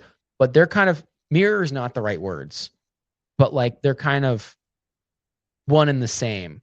Yeah, I I can see see it. I can see it. talented roster, should be good. I want to be high on them. I know South Carolina is technically a rival of UNC and NC State, but I want to be high on South Carolina. I want them to be good. I want to play them more than we do. And I'm sure Aiden would say the same for Carolina. I want to play them more than we do because we haven't played them in 10 years. But they should be good. I want them to be good. I like Shane Beamer as a coach. I really like him as much as you can like a rival's coach. I like Shane Beamer a lot. Tennessee, I'm just thinking the Heupel train's starting to fizzle out a little. I like him as a coach, but I think it's going to be just one of those years. Auburn, I think they'll take a step forward. I do like Byron Brown there. I'm just a little worried about how his game's going to translate to the SEC. I know Auburn is going to run that South Florida offense, that veer and shoot, which I know it's similar to the way the option kind of brings the skill gap down. The veer and shoot can kind of narrow the skill gap because it kind of forces you to play. This is going to sound crazy that I'm going to liken these two offenses. The veer and shoot and the option are similar in the fact they force you to play assignment football. And it can close the gap between teams. So that's my take on that. Other than that, don't really have anything else to add with the SEC. Mississippi State, Kentucky, Vanderbilt, Arkansas are kind of in that dear God, please help me range. Vanderbilt, I think, could be better, but I just kind of need to see more from them. I want to see a little bit more from them. Just, what the post Pavia era looks like. Yeah. Finally. Going on to the last conference, we have the Sun Belt, the last conference that actually has East and West divisions. So for the East, I still have James Madison at the top of the East.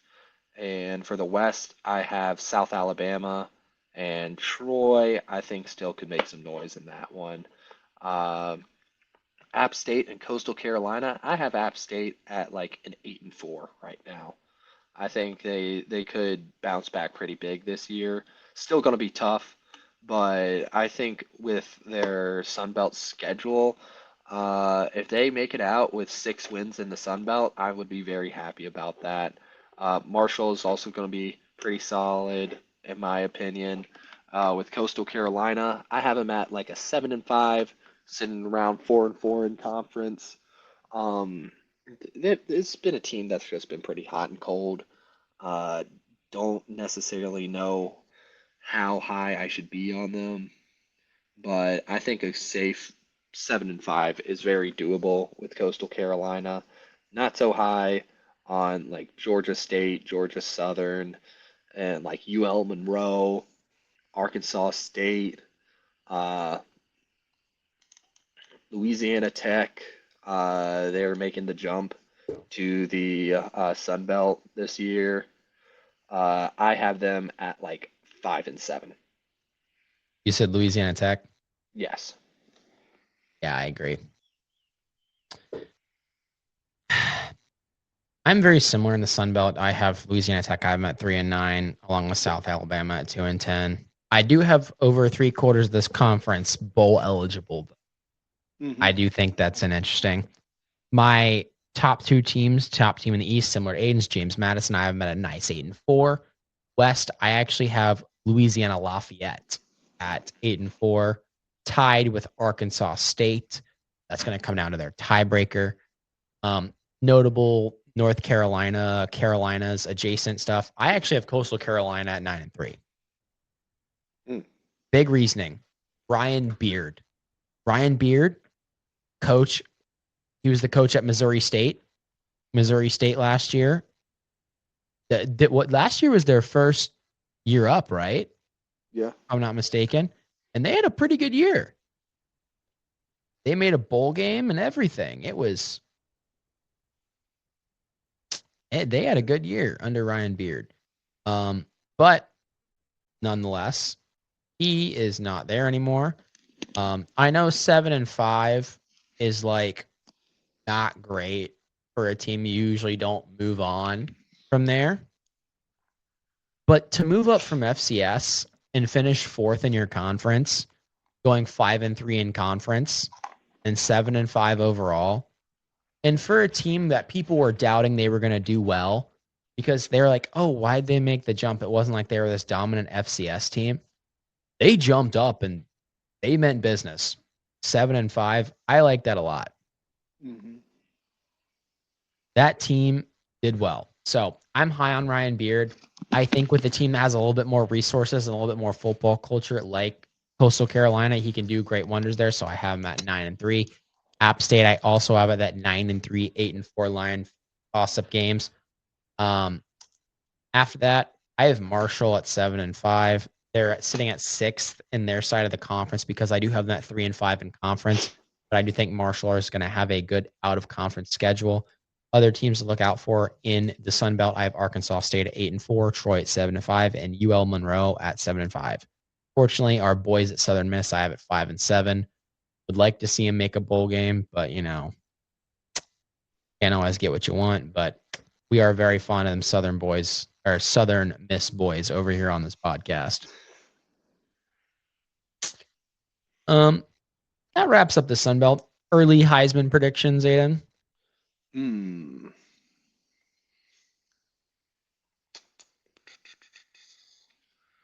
I will probably say, I don't know. With this one, it's kind of hard for me to like say there's like a obvious Heisman front runner. Who do you have right now? Because I have like a few ideas. I just want to maybe run back on them a little bit, see if I still feel the way that I feel about them. But hang on. Like, I'll give my 5 finalists that'll be in New York. And then I'll give who I think's going to win. My 5 finalists in no particular order. I have Gunnar Stockton, Jeremiah Smith, Drew Mestamaker, and believe it or not, that this could be controversial. His offense is not, these last two, their offenses aren't necessarily geared towards the quarterback. But number 4, I have CJ Carr. Number 5, there's Gareth when there's precedent. A lot of times, if a quarterback of this particular type has a particularly dominant season, they throw them a bone and include them in the Heisman voting. My 5th is Cole Helms. okay. The Army quarterback. All right. He led FBS quarterbacks in rushing touchdowns and rushing yards last year with over 1,000 and 20 rushing touchdowns. That's getting close to Bryson Daly numbers. And Bryson Daly that Army quarterback 2 years ago was up there in the Heisman voting. Out of that 5, I think I'll give you 2 options. If it's going to be a quarterback that's going to win this year, I think it's going to go to Gunnar Stockton. All right. Mm-hmm. Okay. But I'm torn between Gunnar Stockton and Jeremiah Smith, the wide receiver out of Ohio State. My main pick was going to be Jeremiah Smith. I think Jeremiah Smith is my Heisman favorite at this point. Carr, I would have to see a little bit. Like he's returning. I don't know if once again, I know the whole strength of schedule thing might be a factor or something like that. So I don't think they would necessarily throw him a bone. Gunnar Stockton, I like. I feel like it's said every year, but screw it.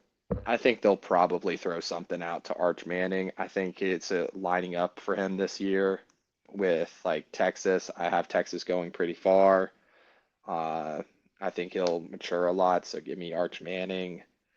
But Jeremiah Smith is probably my overall favorite.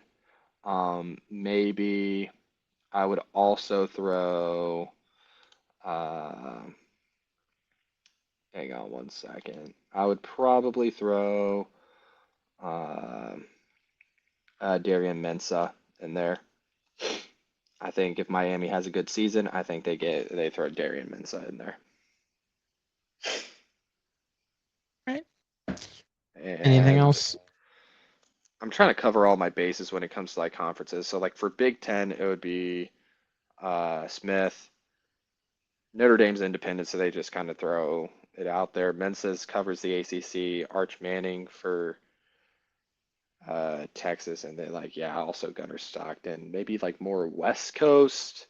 There's nothing really on the West Coast that speaks to me Heisman wise right now. Mayava might get some looks mid-season. I don't know if he'll be a finalist, but Mayava might get.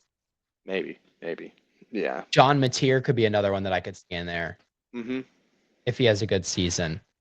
But I'm going to stick to my guns with what I said last year. Drew Mestamaker will be in the Heisman top 5. That's my prediction. All right. I said it last year at this time. I could be horribly wrong, but I said I'd stand by that, so I'm going to. I don't think he's going to win it, but I think he'll be in the voting. Yeah. And I'm not going to make the mistake of doing any hot takes like, yo, Gio Lopez is going to be a Heisman's finalist. Boy, I'm not doing any for my team. So I know how that. Yeah. Actually, you know what? Screw it. CJ Bailey is going to be a Heisman finalist. You can book it right now. The problem is if he is, he's going to transfer. The problem is if he does that. You said it. He will be one now, and then he'll transfer to LSU or something. Yeah. I thought this is his last year of eligibility. He's got 2 more, 3 more. 1 more after this year. Okay. He lost his true freshman designation. He lost redshirt freshman year because Grayson McCall freaking died 4 games in.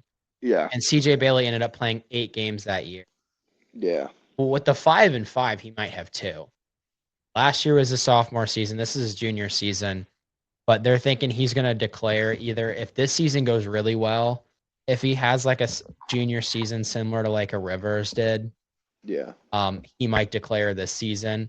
But they said he might declare at the end. There's unless he has a horrible year this year, there's no reason for him to take 5. Yeah. He is 6'7" and dual threat. The teams are going to be throwing themselves at him if he has even just with that size. I feel like he might get the Anthony Richardson effect. I think he's a better quarterback than Anthony Richardson was. Yeah. But I think he's going to get the Anthony Richardson treatment, even if he had a good season last year. If he has a season where he throws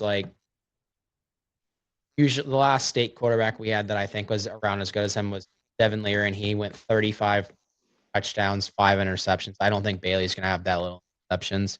But if Yeah. Bailey has like 35 touchdowns to like 10 interceptions, I think NFL teams are going to be throwing too much money at him not to declare.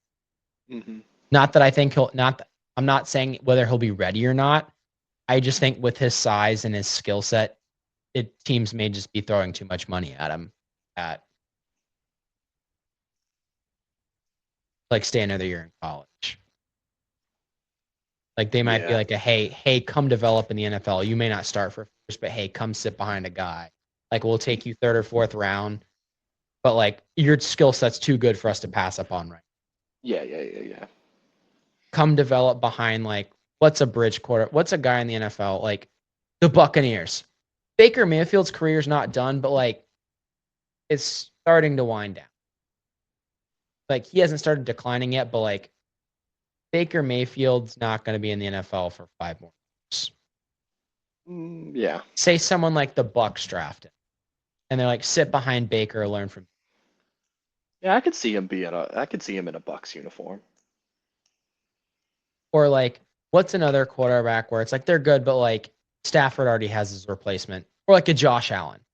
He's not Josh Allen beefy, but he's got the height. Say, go sit behind Josh Allen for the last few years of his career and then take over. Like a Jordan Love. Jordan Love's the last quarterback. I think Josh Allen has more longevity Than like a Baker Mayfield. Yeah, he is younger than Baker. But you get what I'm saying? Like sit behind someone who their career hasn't started to decline yet, but like it's going to in the next few.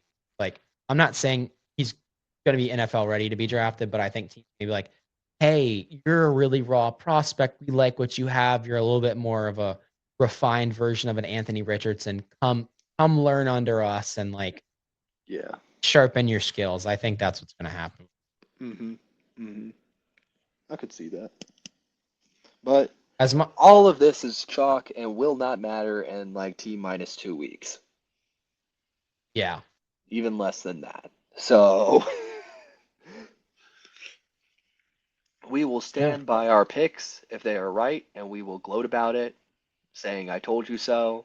And if we were dead wrong, you say, bro, you didn't know. What do you want from us?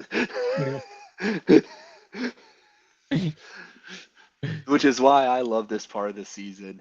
Most of all, it is bold takes with zero consequences.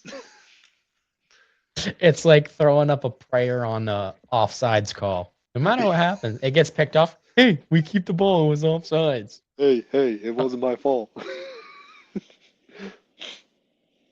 But anyway, I think that's going to wrap it up for this comeback. We will be back next week with a little bit of more diversity when it comes to our sports.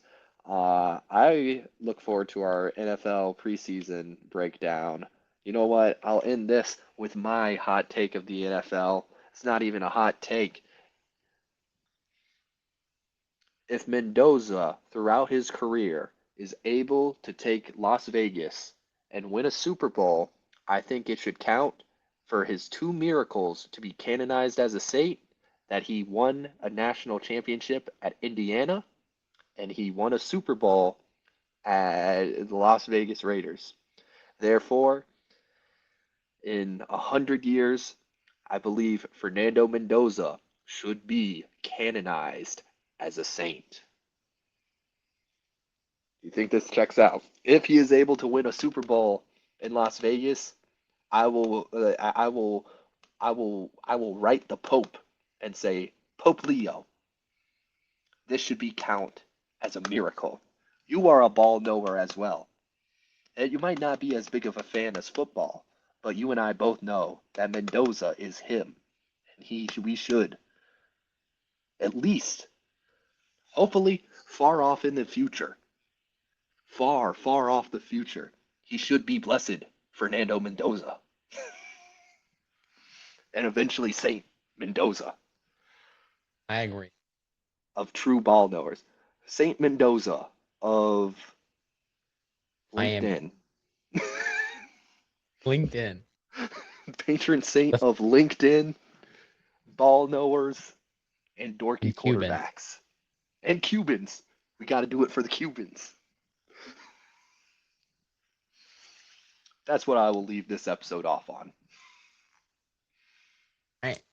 Well, we appreciate you guys for listening in, sticking with us. We will see you next week. We'll probably have some week 0 predictions. I'll stand by our predictions, but we'll do some week 0 breakdowns, NFL breakdowns, and like Aiden said, some more regular sports, which that episode, per chance, it's looking more than not likely is going to be in person. Yes. We will see. Usually these episodes are kind of hard to film in person, though, so we might still need to use this format, though. We'll just be in like opposite rooms. Rooms. You know what we could do?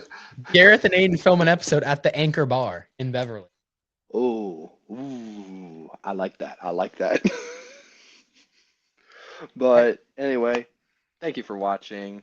We hope to see you very soon. Have a good night.